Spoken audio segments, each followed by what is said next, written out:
Sumainyo ang kapayapaan. Ako ito aking ang hari ng kapayapaan.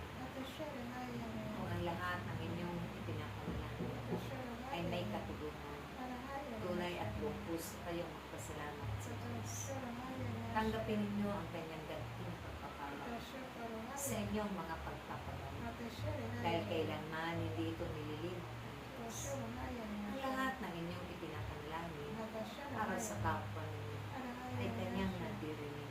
Nakakarating ito doon sa kanyang pag-iwan.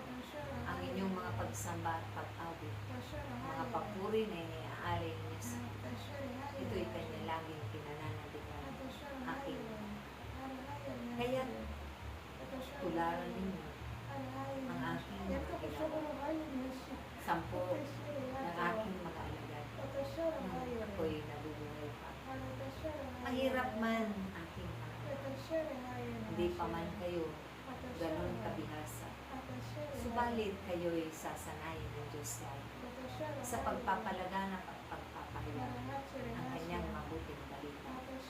Kaya't ito'y inyong ganapin ng buong pag-ibig at kagalakan, buong kababaan ng kagalakan. Dahil ang lahat na nagpapakababa na sumasampalataya na may gawa, tunay at may katiyakan ang inyong patutunan.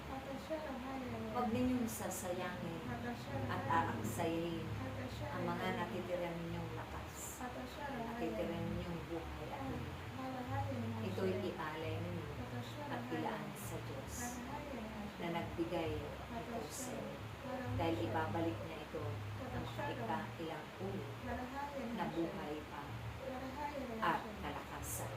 Dahil siya ang Diyos na dakilang manggagama, siya ang Diyos na makapangyarihan sa iyo. Huwag kayong makikinig sa mga salita ng tao, dahil yan ay salita lamang ang nandun. Ituon ninyo ang inyong mga puso at kalooban sa salita ng Diyos na makapagbibigay tibay na pananalig, pananampalataya at pagtitiwala sa Kanya. Ang lahat ng sumasampalataya sa Kanya na may gawa ay pagpapalain. Kaya't asahan ninyo ang pangako niya at inyong panghawakan na hindi kayo nakiisa sa inyong pagkain. Lagi niyang ipinapadala ang mga libo-libo na ganun din sa inyong mga tahanan, sa inyong mga kalisabuhan. Patuloy na iniingat kayo at iniligtas sa kapanahonan. Kaya't umulan man at umaraw, kayo'y humalit. Dahil yan ang kalooban. Inyong hiram na buhay ay palalawigin niya.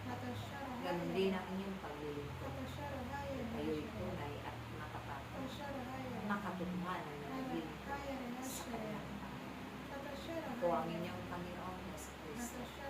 Kailanman hindi ko kayo iniiwan. Dahil ako'y galak na galak sa inyong mga pagpayo. Lubos-lubos ang inyong mga kasyahan. Habang kayo'y paparoon sa piging ng Diyos. Sinisikap ninyo na may malinis kayong mga puso at looban sa pagharap at pakikipagtipan sa akin. Maraming salamat, iniibig ko sa ngalan ng Anak at Espiritu Santo.